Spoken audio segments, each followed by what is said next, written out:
Bom dia, amigos do blog Você Investindo. Hoje, dia 25 de julho de 2011, segue a análise da nossa opinião sobre o mercado. Bom, como de costume, vamos olhar aí os principais indicadores europeus, aqui todos apontando aí estabilidade na abertura, não sem muita definição. Alemanha, DAX no 0 a 0, Londres um pouco mais de definição, uma queda de 0,20 e Paris 0,09 de queda. Os Estados Unidos, a direção aí aponta para uma abertura negativa dos principais índices. Dow Jones Futuro caindo 0,68, S&P 500 0,73 e Nasdaq 100 caindo 0,56. Vale notar que esse final de semana o mercado estava esperando aí uma decisão por parte dos Estados Unidos se há uma elevação ou não do teto da dívida pública. Pois acreditem, Estados Unidos em 2 de agosto, até 2 de agosto tem que dar uma resposta ao mercado para ver se ele vira ou não um devedor inadimplente, da default no mercado.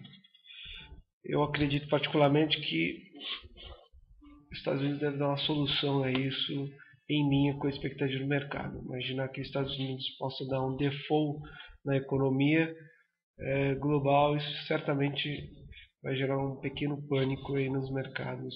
Então essa semana ou até 2 de agosto envolve muita expectativa.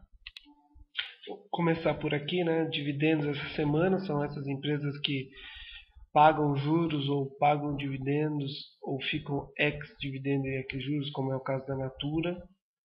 Interessante olhar a Natura, já está bem descontada, ainda vai ficar ex-dividendo, ex-juros, de repente vale a pena esse papel.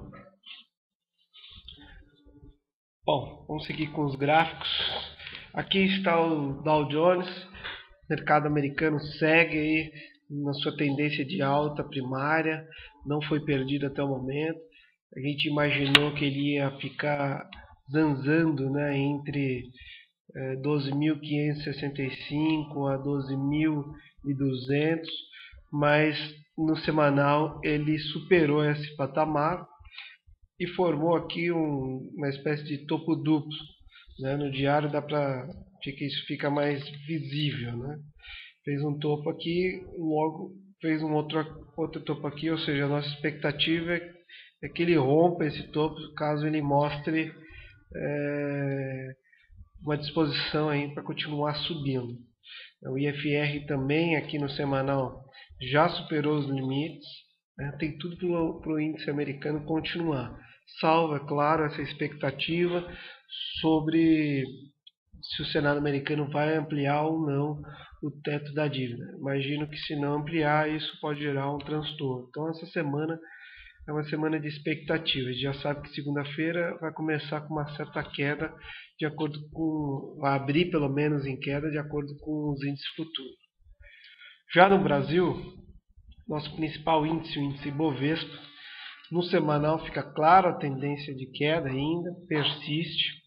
A única coisa que chama atenção é que ele havia perdido essa região aqui de suporte na semana passada, na semana retrasada, perdão, e na semana passada ele voltou para dentro, ou seja, o que configura tecnicamente como um falso rompimento. Essa semana ele provavelmente vai abrir, aliás já abriu em queda, são 9h08 da manhã da segunda-feira, a gente já nota aqui abertura negativa do índice cheio e do mini, contrato mini caindo 0,49. Mas a segunda-feira tem a semana inteira para correr. O que eu quero dizer é que o fundo anterior, que fica aqui em patamar de 60.500, ele precisa ser rompido, para buscar aí o topo, um próximo topo, que seria aqui no patamar de 63.400, para que começasse a querer mostrar uma pequena disposição e voltar a atuar com mais força no campo comprador. Vale notar que o volume foi bom, né? Foi na média ali, só que vale notar a inclinação na média para baixo aqui, então temos que ficar atentos. Vamos dar uma olhada no diário só para a gente ver como é que fechou esse patamar e o que a gente e o fundo aqui fica mais claro, né? Esse fundo aqui, ó, precisa romper esse fundo aqui para a gente começar a pensar em novas máximas, né? No entanto, por enquanto, os maiores volumes ainda se concentram na ponta vendedora. Então, volume forte na ponta vendedora e na ponta compradora pouco volume. A expectativa é que esse patamar de 60.500 pode ser uma resistência importante para o índice essa semana, que representaria aí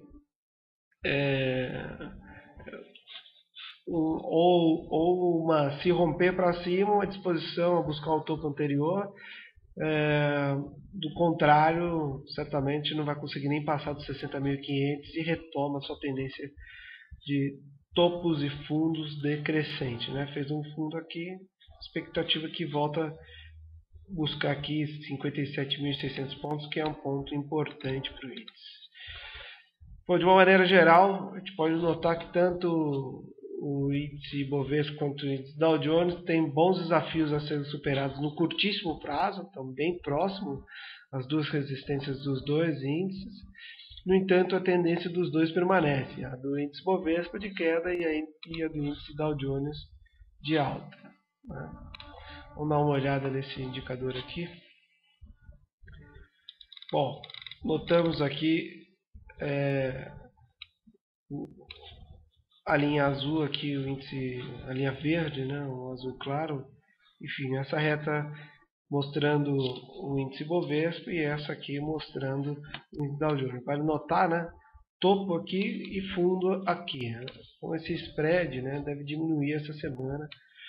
Vamos ver como é que se comporta os dois índices. Uma coisa interessante essa semana, vou acrescentar aqui. Vamos ver aqui.